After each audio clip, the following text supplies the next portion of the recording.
جی اسماء شرطیہ میں سے ہے، اور اس کے بعد اسماء شرطیہ میں سے اذا ہے، تو اس کے بعد کیا لفظ ہے؟ اس میں کون سا لفظ ہے؟ یہ فعل ہے، لیکن اس کون سا فعل ہے؟ فعل ماضی صیغہ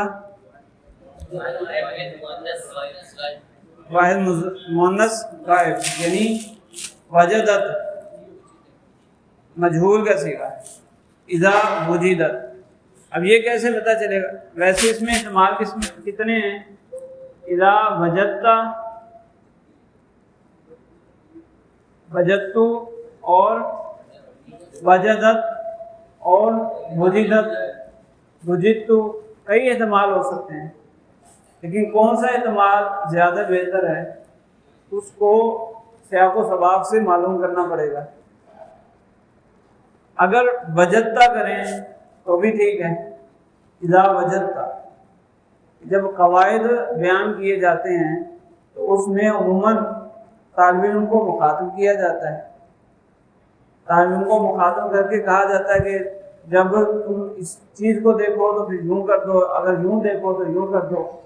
مخاطب جو ہوتا ہے وہ طالب علم ہوتا ہے۔ اگر وجدتا کہیں تو بھی ٹھیک ہے، اور دوسرا احتمال وجدت، اگر وجدت بنائیں اس کو جو آپ لوگوں نے کہا، تو یہ کون سا صیغہ بنے گا؟ واحد مؤنث غائب کا، یعنی دو صیغوں میں سے، 12 میں سے نہیں بلکہ 2 میں سے، جس کا فاعل اس میں ظاہر بھی آ سکتا ہے اور اس میں ضمیر بھی۔ تو اگر اس کا فاعل اس میں ضمیر نکالیں تو اس کا مرجع تو پیچھے موجود نہیں ہے، لہذا کون سا فاعل کون سا ہوگا؟ اس میں ظاہر۔ تو کیا بعد میں کوئی ایسا اسم موجود ہے جو اس کا فاعل بننے کی صلاحیت رکھے؟ فاعل بننے کے لیے کہا تھا نا کہ عموماً فعل اور فاعل کے درمیان تذکیر و تانیث کے اعتبار سے مطابقت ہوتی ہے، تو پھر اس کے بعد کون سا لفظ ہے جو اس کا فاعل بن سکے؟ جی فی، کیوں؟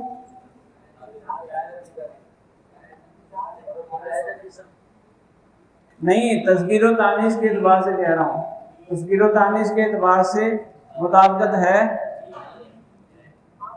کچھ کہہ رہے ہیں، کچھ کہہ رہے نہیں ہیں، جو کہہ رہے ہیں وہ ان کی دلیل کیا ہے؟ اچھا، اور شاہ صاحب لفظوں میں مطابقت نہیں اس میں، یہ اگر ہو تو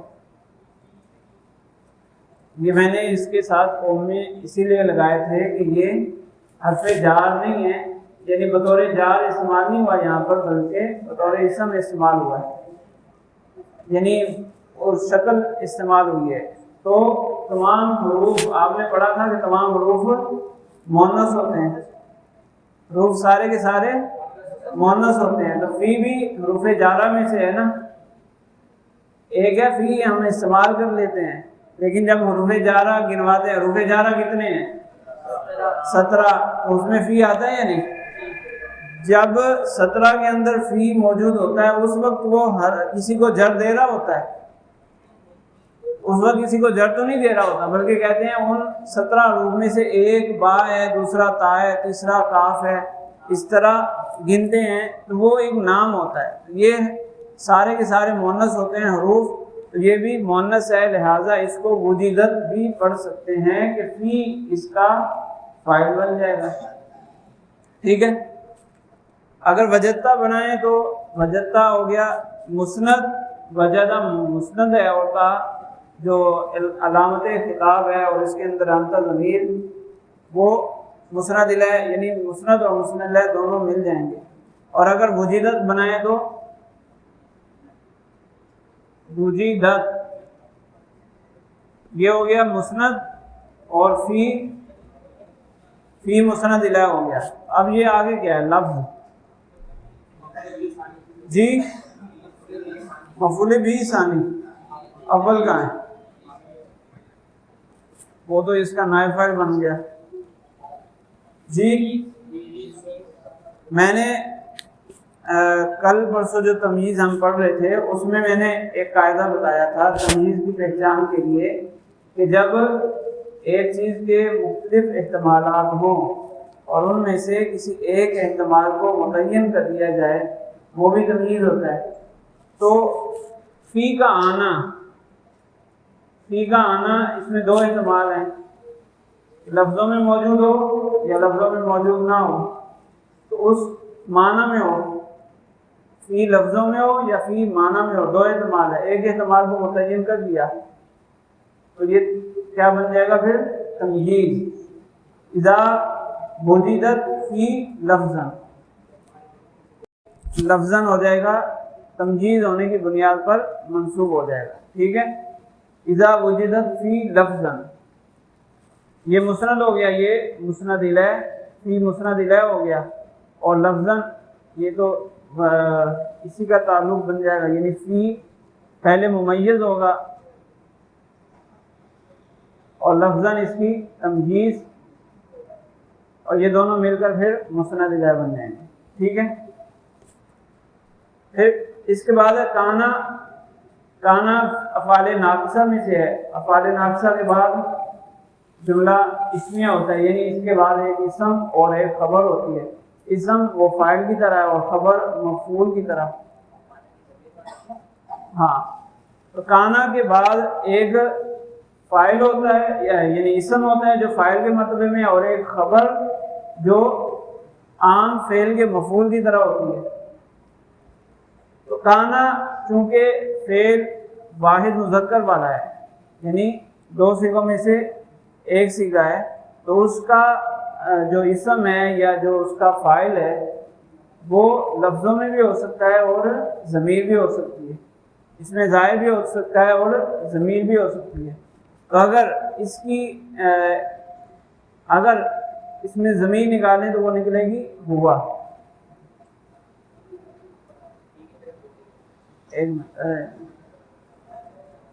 اگر کانا کے اندر ہوا ضمیر نکالیں تو اس کا مطلب وہ ضمیر اسم اس کا کانا کا اسم بن جائے گی. اور اگر ضمیر نہ نکالیں تو پھر کچھ اور بنے گا. تو کچھ اور ہے ہمارے پاس جو کانا کا اسم بننے کی صلاحیت رکھے. آگے ہے مفعول. اگر مفعول کو لفظ مفعول کو کانا کا اسم بنا دیں تو پھر خبر نہیں ملے گی ہمیں. تو ہمیں ایک چیز چاہیے، فاعل اسم چاہیے اور دوسری خبر چاہیے، دونوں چیزیں چاہیے. اگر دونوں مفعول کو اسم بنا دیں پھر خبر مشکل ہو جائے گی. اچھا، کانا کے اندر جو ہوا ضمیر ہے، اگر ہوا ضمیر نکالیں تو پھر آپ کا سوال کہ یہ پیچھے فی کی طرف لوٹے گی، اور فی تو مؤنث ہے تو لازمی نہیں کہ یہ فی کی طرف لوٹے. بات یہ قاعدہ جو نکالا یہ کہاں سے ہے؟ مفعول فی کی بحث میں. مفعول فی کی بحث میں سے یہ قاعدہ نکالا. مفعول فی کی بحث میں نے آپ کو بتایا تھا کہ کسی اسم کو مفعول فی بنانا ہے، اس کی پہچان کیا ہے کہ فی لگا کر دیکھ لو، اگر فی لگانا درست ہو تو وہ مفعول فی بنے گا، ورنہ مفعول فی نہیں بنے گا. دوسرے الفاظ میں مفعول فی کے اندر فی مقدر ہوتا ہے. ٹھیک ہے، تو یہ بات اسی اسم کی چل رہی ہے، اس اسم کی جس کو ہم مفعول بنانا چاہتے ہیں یا مفعول بہ بنانا چاہتے ہیں یا مفعول فی بنانا چاہتے ہیں. کیا بنانا چاہتے ہیں؟ کچھ بنانا چاہتے ہیں نا. اس اسم کی بات چل رہی ہے کہ اگر اس کے ساتھ فی لفظوں میں آ جائے تو پھر وہ اسم وہ کیا ہوگا؟ تو یہ ضمیر پیچھے لوٹے گی، جو عبارت پیچھے سے سیاق و سوال چل رہا ہے نا، اس لیے آپ کو تھوڑا سا مشکل ہوا.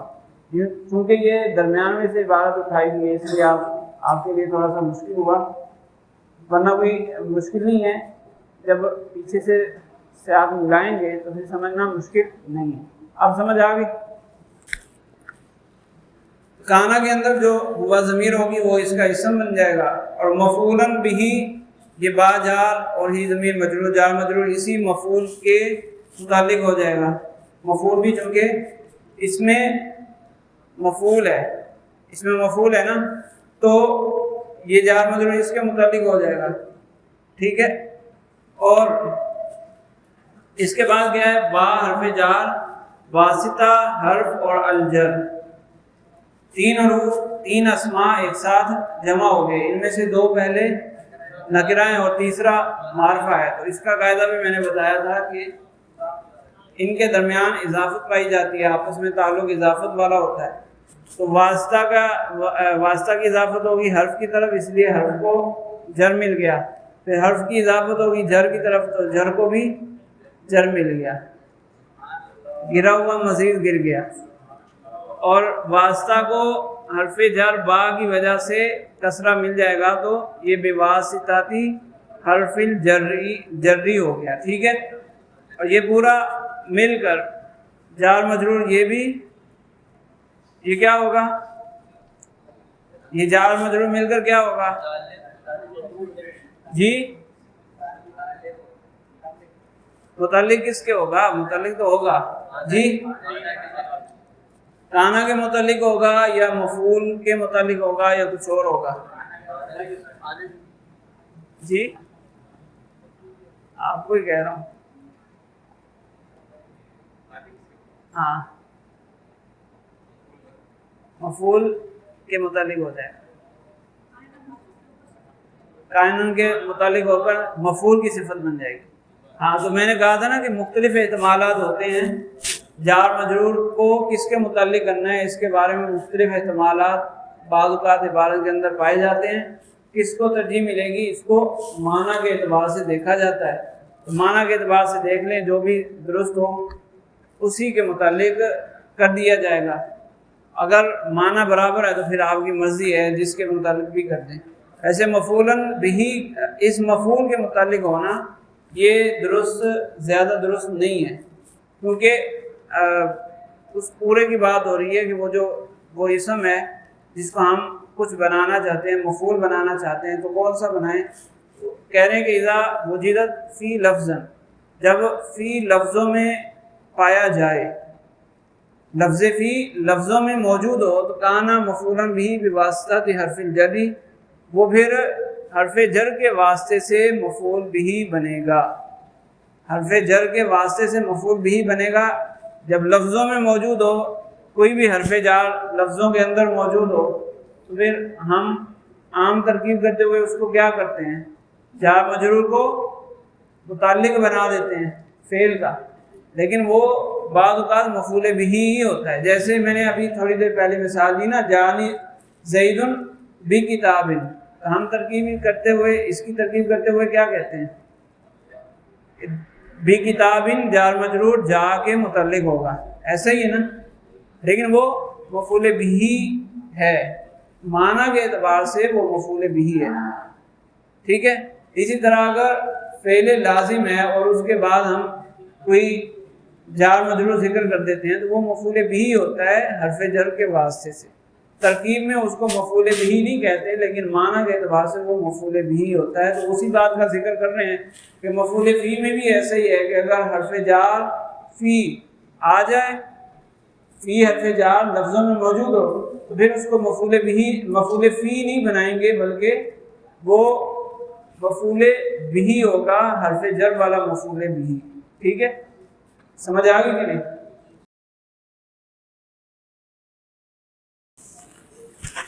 منصوبات، اسم کے منصوبات ہم پڑھ رہے تھے، تو اسماء منصوبہ کل کتنے ہیں؟ 5، مفعول، حال، تمییز، مستثنی اور منصوب عارضی۔ منصوب عارضی کو سب سے پہلے ہم نے پڑھا، پھر مفعول کے اندر جو 5 مفاعل ہیں، پانچوں کو دیکھا، پھر اس کے بعد حال اور تمییز، ان سب کو ہم نے دیکھ لیا تھا۔ مستثنی رہ گیا تھا، آخری منصوب وہ ہے مستثنی۔ مستثنی بہت سارے طلبہ کو تشویش میں ڈال دیتا ہے، لیکن یہ اتنا مشکل نہیں ہے۔ کہتے ہیں مستثنی کو یاد کرنا بہت مشکل ہے، یاد کرنا بہت مشکل ہے، ابتدا میں ایسے ہی ہوتا ہے کہ اس کو یاد کیسے کیا جائے، لیکن اتنا مشکل نہیں ہے، آسان ہے۔ اگر آپ ایک طریقے سے یاد کریں گے تو کوئی مشکل نہیں ہے۔ مستثنی کی پہچان کیا ہے؟ وہ الا کے بعد واقع ہوتا ہے۔ آپ نے نحو کی کتابوں میں پڑھا ہے کہ الا اور اس کے اخوات کے بعد واقع ہوتا ہے، لیکن عموماً جو استعمال ہوتا ہے وہ کیا ہے؟ الا کے ساتھ دیگر جو الفاظ ذکر کیے جاتے ہیں نحو کی کتابوں میں وہ کثرت سے تو استعمال نہیں ہوتے، وہ کہیں کبھی زندگی میں 2-4 دفعہ آ گیا تو آ گیا، عموماً اس کا استعمال نہیں ہوتا۔ تو آسان پہچان کیا ہے؟ الا کے بعد حرف استثناء الا آئے گا تو پھر اس کے بعد مستثنیٰ پایا جائے گا۔ مستثنیٰ کا اعراب صرف نصب نہیں ہے بلکہ مستثنیٰ کا اعراب کچھ اور بھی ہو سکتا ہے، بعض اوقات رفع بھی ہوتا ہے، بعض اوقات جر بھی آ سکتا ہے۔ تو اس کی پہچان کا طریقہ کیا ہے؟ پہچان اس کی آسان ہے۔ سب سے پہلے تو یہ دیکھنا ہے کہ الا سے پہلے حرف نفی موجود ہے یا نہیں۔ الا سے پہلے کوئی حرف نفی موجود ہے یا نہیں ہے۔ اگر الا سے پہلے کوئی حرف نفی موجود نہیں ہے تو الا کے بعد جو اسم ہوگا اس کو بس منصوب کر دو۔ اگر الا سے پہلے کوئی حرف نفی موجود نہیں تو الا کے بعد والا اسم منصوب ہوگا، اور اگر الا سے پہلے حرف نفی موجود ہے، حرف نفی نہیں، میں حرف نفی کہہ رہا ہوں، مراد ہے وہی جو کلام موجب اور غیر موجب آپ نے پڑھا تھا نا استثناء میں، یعنی نفی نہیں استفہام نہ ہو، ٹھیک ہے۔ اگر الا سے پہلے نفی نہیں استفہام ہے تو پھر 2 صورتیں ہیں، پھر یہ دیکھنا ہے کہ مستثنیٰ منہ بھی موجود ہے یا نہیں۔ اگر مستثنیٰ منہ موجود ہے تو بھی نصب پڑھ دو، اور اگر مستثنیٰ منہ موجود نہیں ہے تو پھر جو عامل پیچھے موجود ہوا اس کے مطابق اعراب پڑھ دو۔ آسان ہو گیا۔ نحو کی کتابوں میں 4 صورتیں ذکر کی جاتی ہیں مستثنیٰ کے اعراب کی۔ چوتھی جو صورت ہے وہ الا کے علاوہ جو خلا ادا کے بعد خلا ادا کے بعد مستثنیٰ کیسے پڑھا جائے گا وہ صورت ہوتی ہے، وہ تو قلیل الاستعمال ہے۔ باقی 3 صورتوں کو آسان طور پر یاد رکھنا ہے تو اس کا طریقہ یہی ہے کہ وجہ اثر کے طور پر آپ یاد کر لیں کہ اس سے پہلے نفی نہیں یا استفہام، الا سے پہلے نفی نہیں یا استفہام ہوگا یا نہیں ہوگا۔ اگر نہیں ہے تو پھر مستثنیٰ منصوب، اور اگر نفی نہیں استفہام ہے تو پھر 2 صورتیں ہیں کہ مستثنیٰ منہ موجود ہے یا نہیں۔ اگر مستثنیٰ منہ موجود ہے تو بھی منصوب پڑھ دو، ویسے تو جواز ہے نا اس میں، یعنی نصب بھی پڑھ سکتے ہیں اور عامل کے مطابق اعراب بھی پڑھ سکتے ہیں، بدل بھی بنا سکتے ہیں۔ تو آپ اس کو یاد رکھ لیں نصب والا، کہ صرف نصب ہی پڑھتے ہیں تو بھی ٹھیک ہے۔ تو ہمیشہ اگر آپ نصب پڑھتے رہیں اس صورت میں تو کوئی خرابی لازم آئے گی؟ کوئی خرابی لازم نہیں آئے گی۔ لہٰذا یاد کرنے کے لیے آپ یہ یاد رکھ لیں کہ اگر مستثنیٰ منہ موجود ہے تو پھر نصب پڑھنا ہے، اور اگر مستثنیٰ منہ موجود نہیں ہے تو پھر عامل کے مطابق اعراب۔ یہ ایک آسان سا طریقہ ہے مستثنیٰ کے اعراب کو یاد رکھنے کا۔ باقی پہچان وہ میں نے بتا دی کہ مستثنیٰ کی پہچان کیا ہے کہ وہ الا کے بعد واقع ہوگا، ٹھیک ہے۔ منصوبات پورے ہو گئے۔ اسماء منصوبات، اسم کی 2 قسمیں تھی، معرب اور مبنی۔ اسم کی 2 قسمیں نا، معرب اور مبنی۔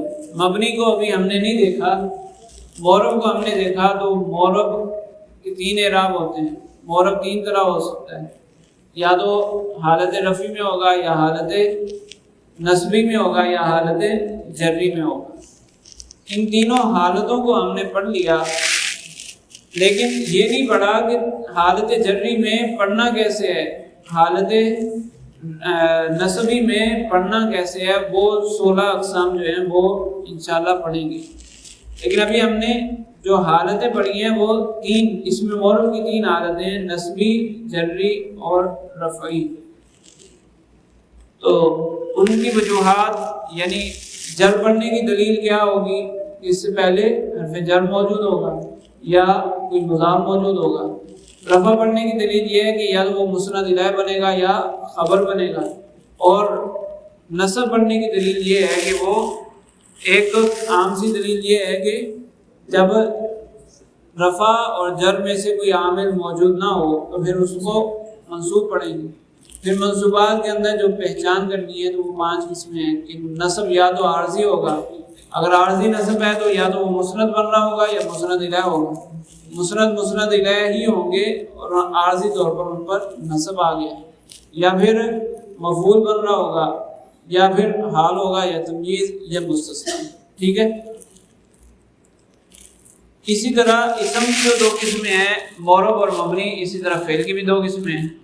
حروف سارے کے سارے مبنی، اسم کی 2 قسمیں معرب اور مبنی، فعل کی بھی 2 قسمیں معرب اور مبنی.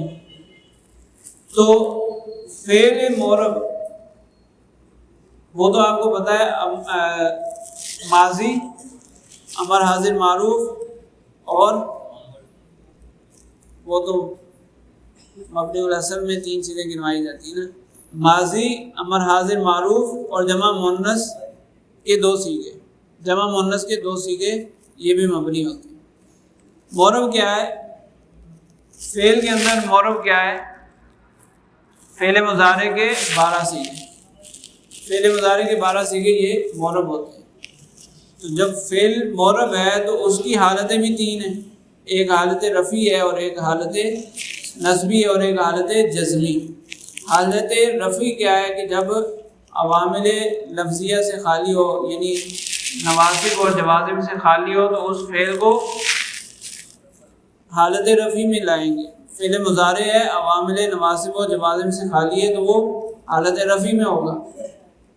اور نواصب، نصب کب آئے گا؟ فعل حالت نصبی میں کب ہوگا؟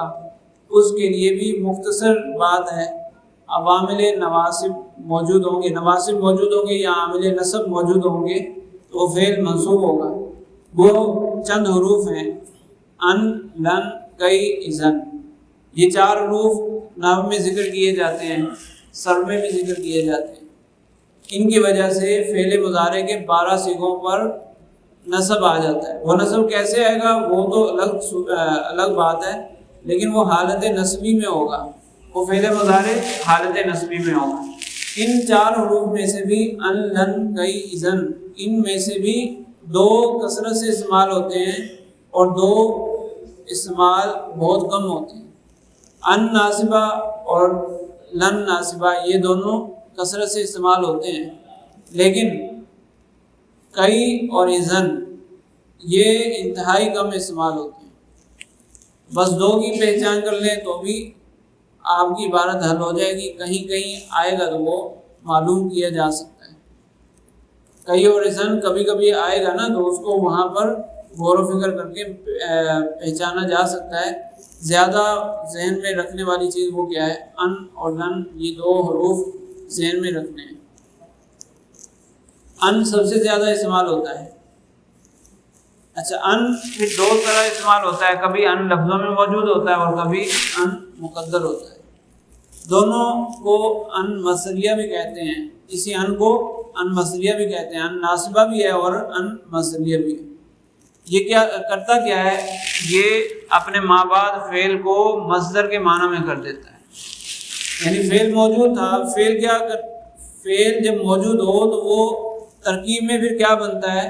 اپنے فاعل سے مل کر یا نائب فاعل سے مل کر جملہ فعلیہ خبریہ بنتا ہے. لیکن اگر کہیں مقصود جملہ لانا نہ ہو، اگر کہیں مقصود جملہ نہ ہو، مفرد مقصود ہو، تو پھر ان مصدریہ داخل کر دیتے ہیں. ان مصدریہ کی وجہ سے وہ پورا جملہ جو تھا وہ مفرد بن جاتا ہے، کیونکہ ان نے اس فعل کو مصدر بنا دیا. جب مصدر بنا دیا تو اب جملہ نہ رہا. ٹھیک ہے. اس لیے ان کا استعمال وہیں پر ہوتا ہے جہاں مفرد کی ضرورت ہو. مفرد کی ضرورت تھی لیکن آ گیا فعل تو وہاں پر ان کو استعمال کر دیتے ہیں تاکہ مقصود حاصل ہو جائے. ٹھیک ہے.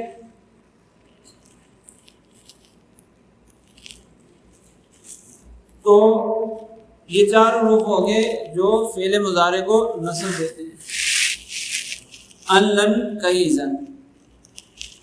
ان لفظوں میں موجود ہے تو پھر تو پہچاننا کوئی مشکل ہی نہیں ہے، فعل مضارع سے پہلے ان موجود ہے تو بس اس فعل مضارع کو منصوب پڑھا جائے گا۔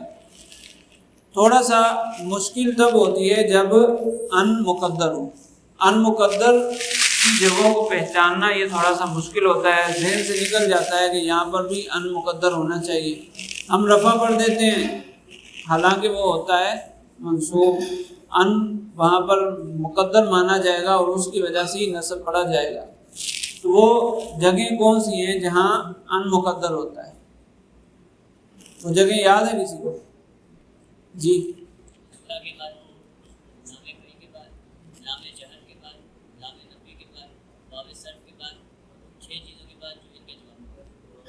ہاں، جو ان مقدر ہوتا ہے اس میں سے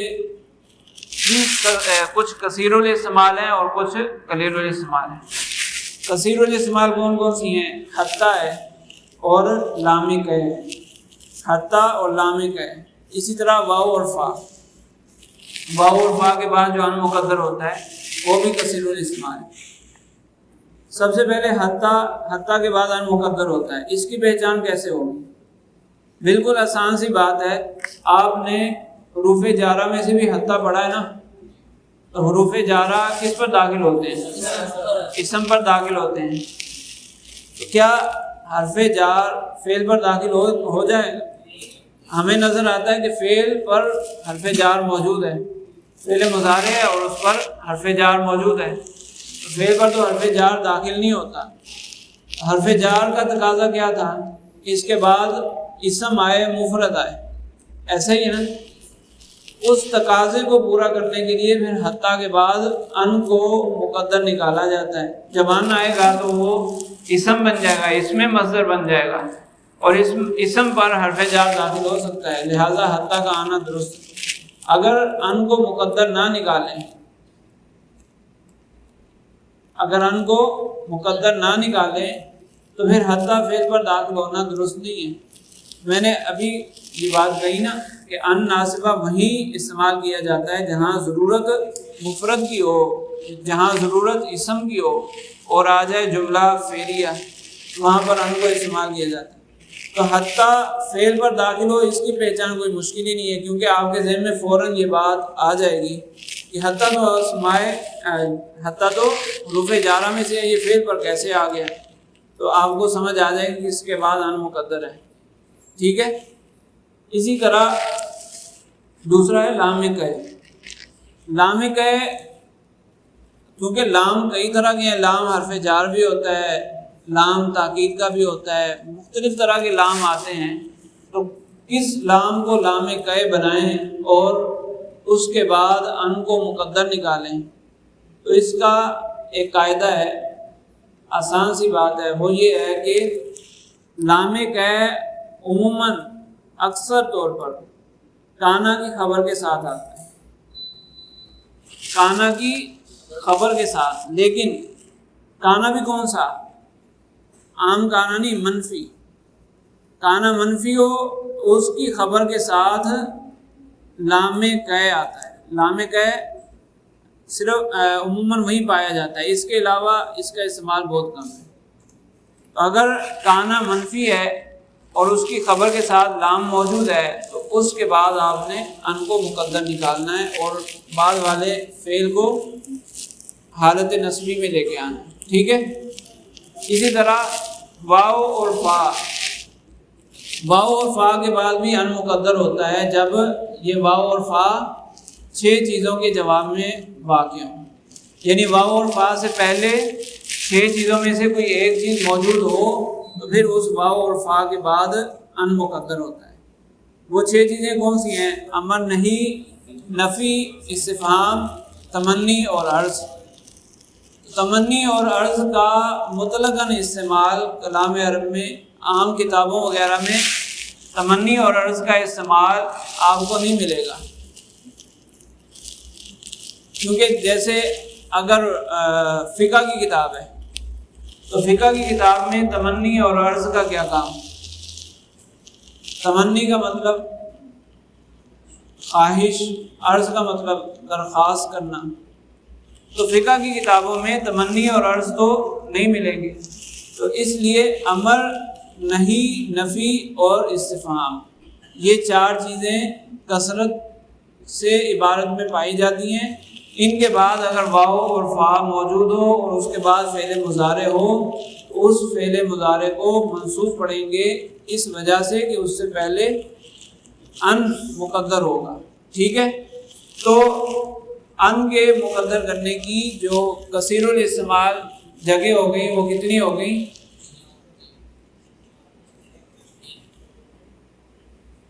حتیٰ کے بعد، لام کہے کے بعد، اور واو اور فا کی 4 صورتیں۔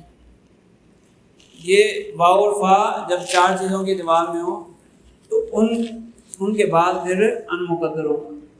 ان چیزوں کو کچھ ذہن میں رکھیں گے تو انشاءاللہ عبارت آپ کے لیے آسان ہو جائے گی۔